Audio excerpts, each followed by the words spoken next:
né? O S grandão, que é o sujeito do inconsciente, e o A grandão, que é o alter, né? Que é o outro, o grande outro, né? Que seria a linguagem, o armazenamento da linguagem. Então a gente fala assim, nesta comunicação, né? Nós estamos interceptando o outro eixo, que é o eixo imaginário, que vai do eu, que é o A, ao eu linha, né? O A linha, né? Que ele fala, este é o eixo imaginário, que é o do espelho.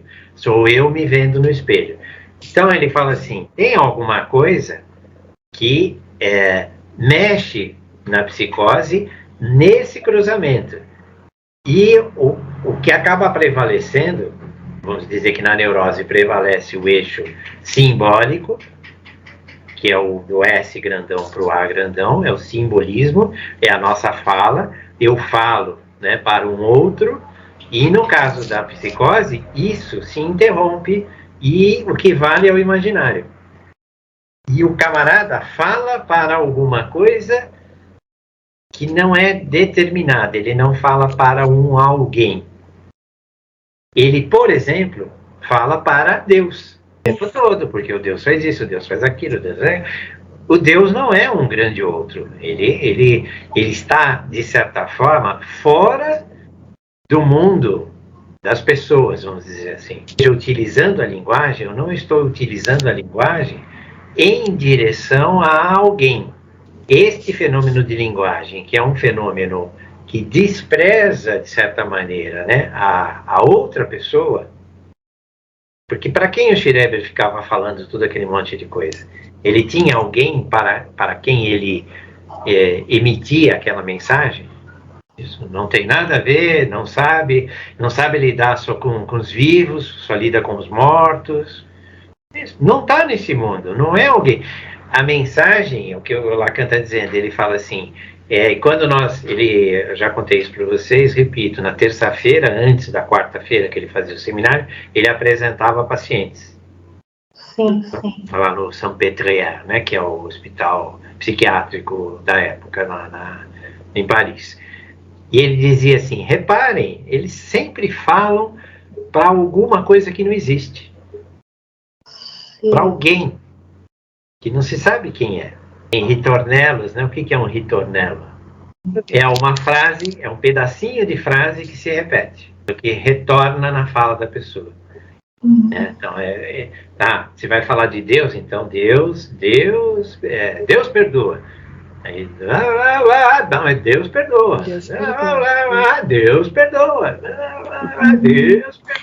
Esse que, entendeu? É um pedaço da linguagem que volta. O que está querendo dizer esse cara com esse Deus perdoa? Perdoa quem? Entendeu? Não, ele não está falando, na verdade, nada para ninguém. Então, repetições, frações, palavras inventadas. Né? Alusão a coisas que não estão ali. Falam de coisas que não estão ali. Falam dele mesmos, né, da sua própria pessoa, em terceira pessoa. Então, ele diz assim, fenômeno de linguagem. Esse fenômeno de linguagem parece que a pessoa está falando numa linguagem normal, vamos dizer assim, numa comunicação normal, porque nós conseguimos entender o que ela está falando, mas não é normal em relação a um outro para quem a mensagem está sendo. Não tem esse outro. O que é que fez com que isso se perdesse? Algo fez alguma coisa se perder nesse meio desse caminho.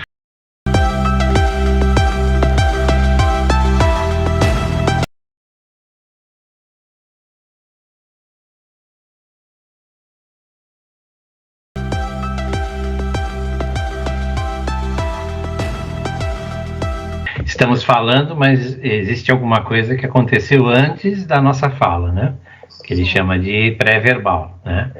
E ele fala, né? São as relações que nós estabelecemos com o mundo antes propriamente de saber falar. Uma espécie de uma matéria-prima, como você falou, um subtexto, alguma coisa que aí depois ele vai chamar de significante, né? A gente já sabe disso. Mas ele diz assim, são as experiências E aí é interessante como ele define as experiências, né? Ele fala assim, né? Excrementícias, cocô, xixi, né? Ventosa. O que é uma ventosa? Põe na pele, né? Esquenta um vidro, põe na pele e aquilo chupa, né? São tratamentos chinês, japonês, usa muito, né? Nós não, ocidental não tem muito isso. Mas ele diz assim, a gente chupa, né? Se tem uma coisa que todo mundo faz, todo mundo fez e continuará fazendo, é chupando, né? Então ele fala que o humano é uma ventosa, né? O ato de chupar é um ato... Como é que nós começamos a interagir com o mundo? Né? E ele cita aí a tal da Françoise Dolto, né? Que é uma seguidora, era também, né, participava dos seminários de Lacan, mas não ficou durante muito tempo, mas ela fala muito da formação da criança enquanto corpo da criança. Ele diz assim, ela explora muito, ela e a Melanie Klein também, né, as duas exploram muito essa coisa do pré-verbal, antes da criança falar, né, a criança... Como é que ela interage com o mundo? Ela interage com o corpo dela. Então, e a doutora tem uma coisa bem, né, polêmica, ele fala assim, né, que ela sabe muito bem do que ela está falando e tudo, mas ela diz que muitas crianças têm o inconsciente, de certa forma, diríamos assim, perturbado pelo inconsciente dos pais. Inclusive os psicanalistas de crianças que seguem, né, a doutrina dela, não atendem a criança antes de conversar com os pais. Primeiro vão fazer algumas sessões com os pais e depois vão fazer sessões com as crianças. E a grande maioria das vezes as sessões ficam só nas sessões dos pais. Com dificuldade, a gente sabe, né, que os adultos têm muitos problemas, e esses problemas muitas vezes são refletidos pela criança, perseguindo de certa forma, porque você lembrou bem, né, eu não tinha lembrado da hipnose, mas a hipnose, a sugestão, elas são práticas pré-conscientes.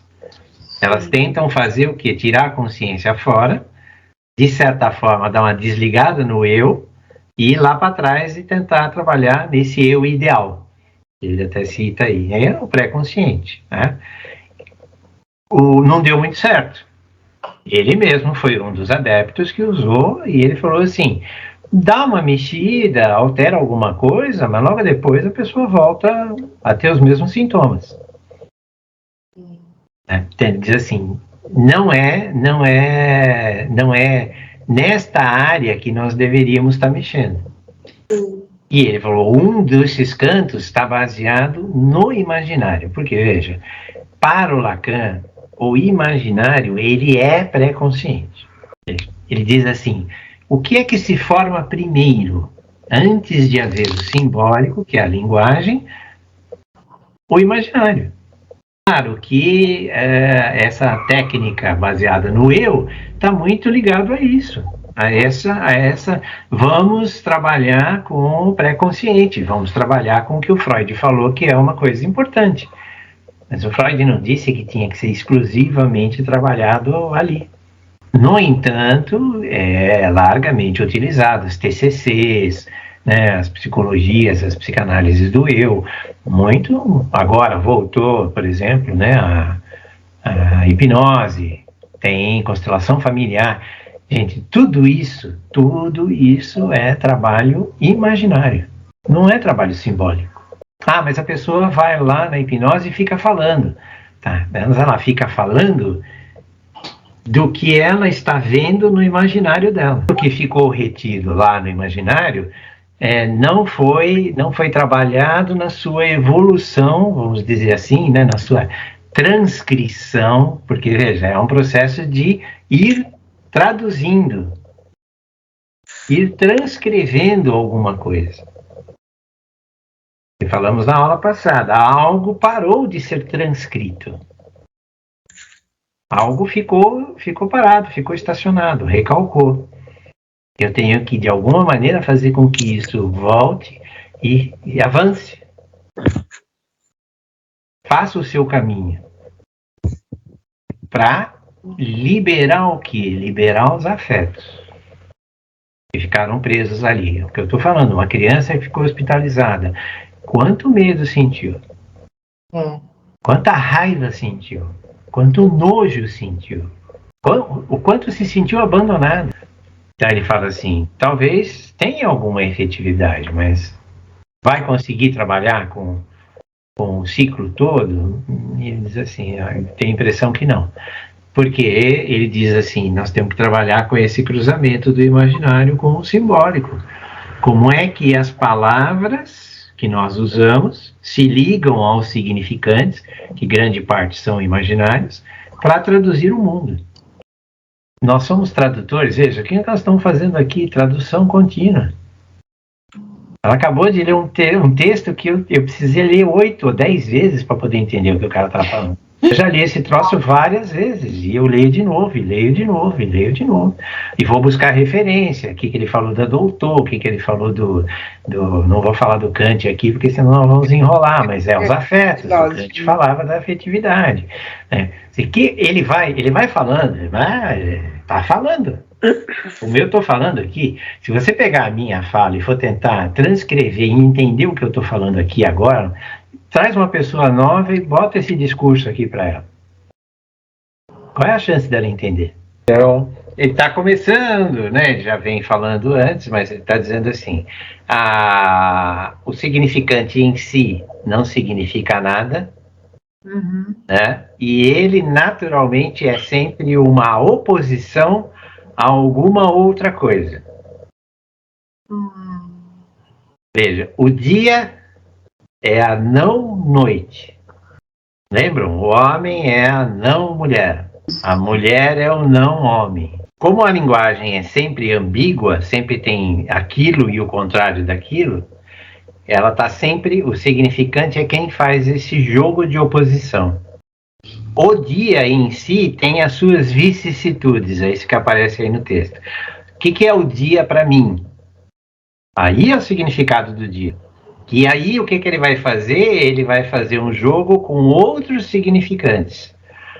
O dia para mim é brilhante.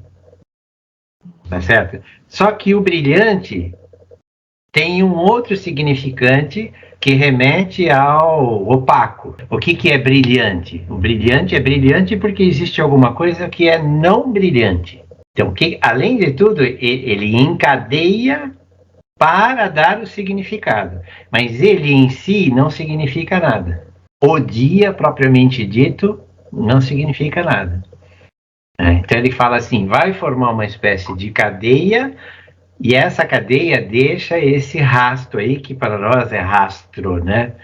Eu fui até olhar, porque eu nunca tinha visto, né, como rastro.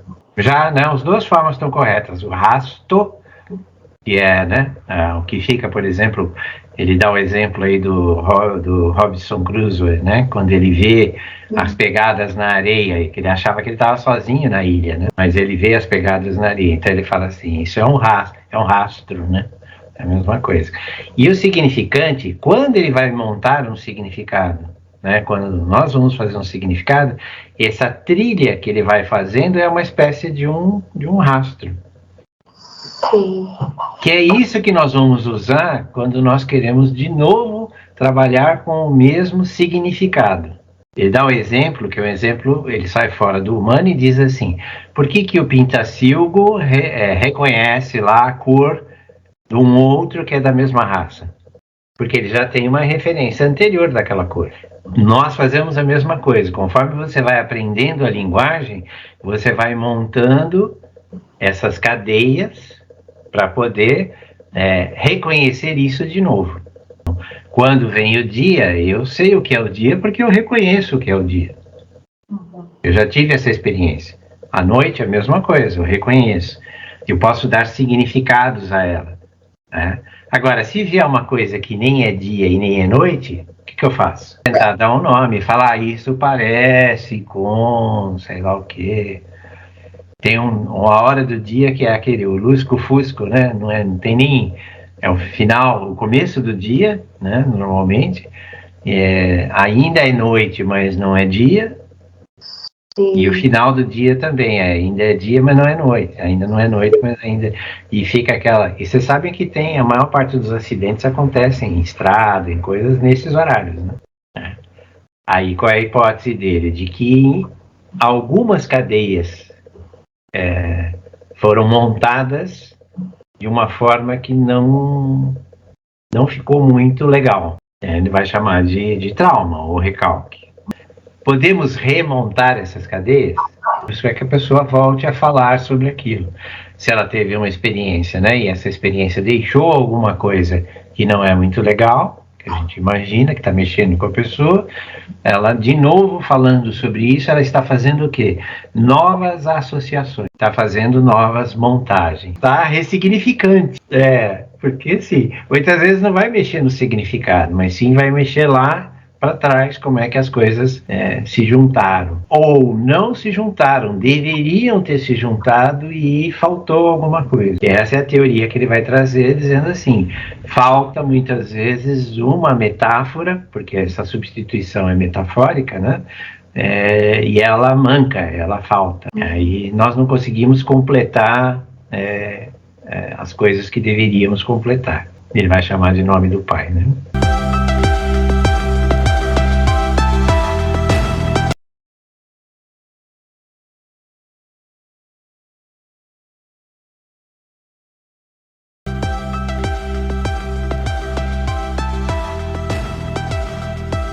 Que o camarada seguia já a tendência, né, da psicologia do ego e tal, e havia alguma forma de interpretar aquilo que ele estava vendo, né? E aí, quando ele tem essas ideias, né, o analista tem essas ideias pré-concebidas, ele deixa de olhar outras possibilidades. Porque se é o ego, veja, se eu estou tratando o ego da pessoa, o ego é igual a comportamento. Como ele senta, como ele me olha, se ele vira para a esquerda, se ele vira para a direita, né? Se ele vira de bunda para cima e mostra as pernas. Aí ele diz assim, né? Esse comportamento marca a análise, porque eu estou analisando o comportamento. E aí eu não vou ver o que está por trás. Se nós não olharmos o simbólico, que é esta formação de palavras, né? Essas cadeias significantes, como é que essas coisas... Ele diz assim, então, não é psicanálise, na opinião do Lacan, tá? Isso é bastante polêmico, mas na opinião do Lacan, isso não foi o que o Freud deixou para nós. Freud deixou para nós uma técnica de análise simbólica.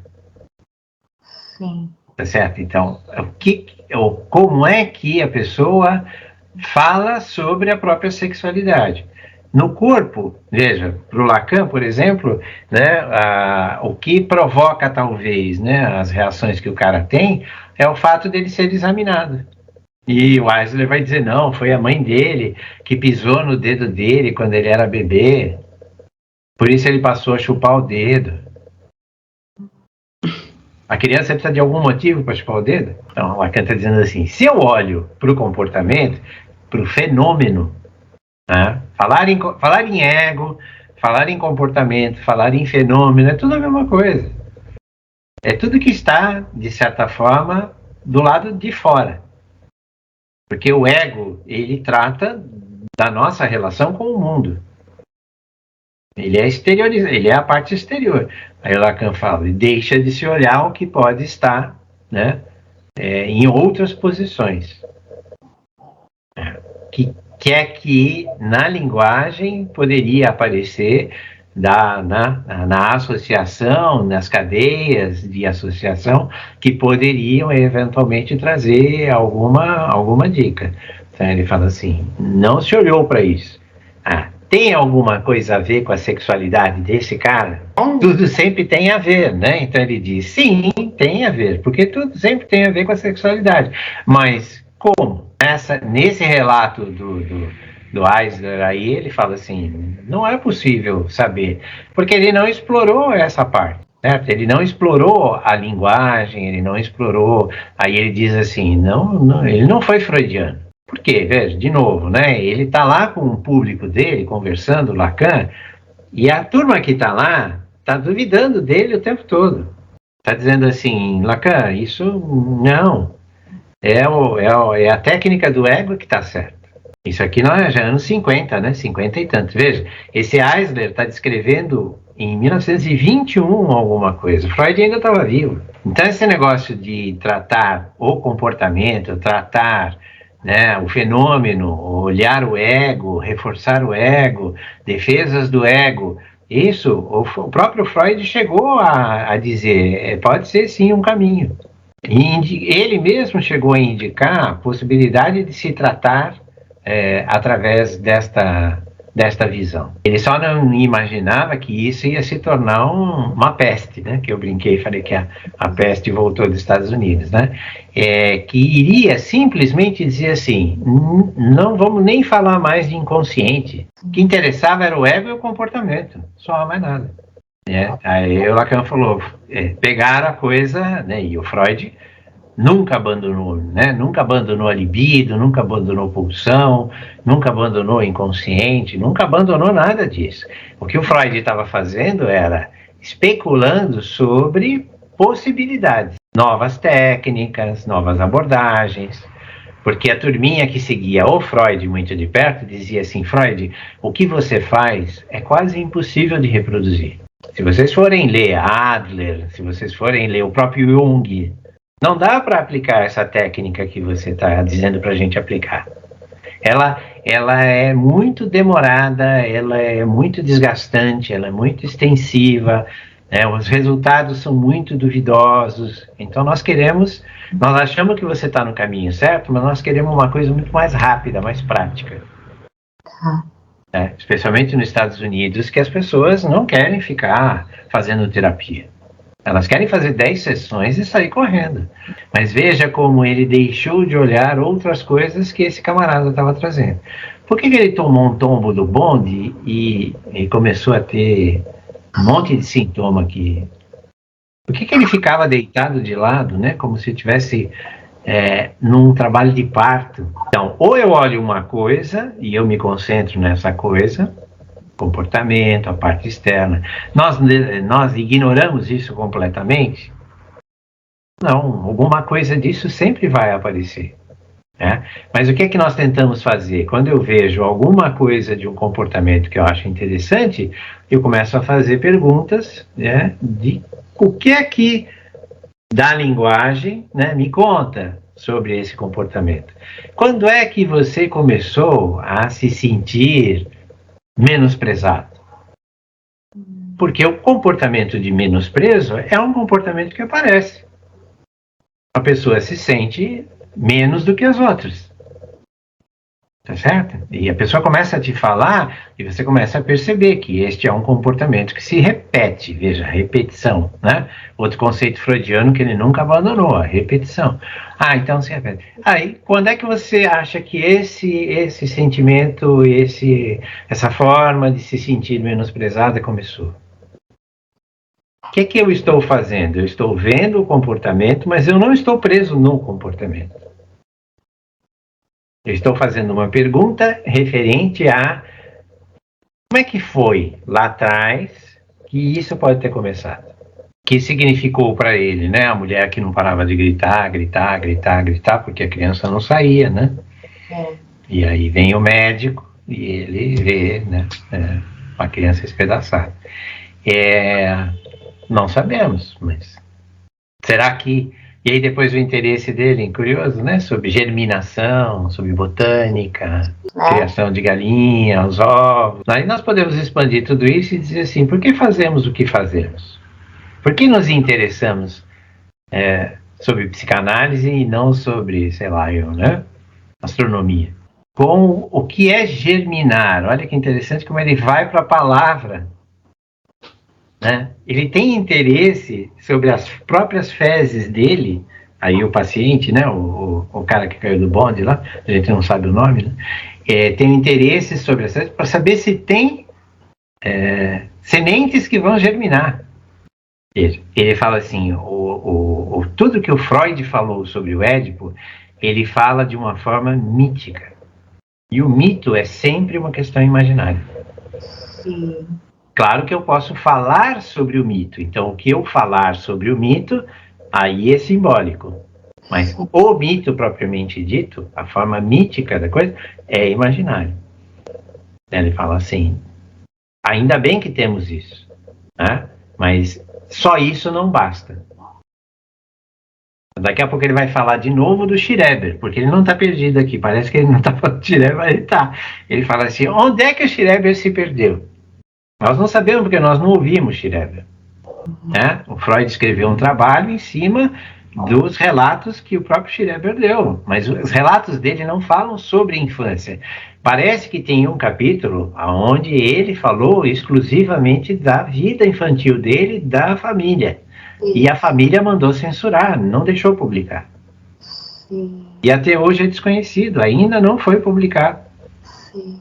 Né? Porque ainda existem filhos ou herdeiros ou alguma coisa que não querem que aquilo seja publicado.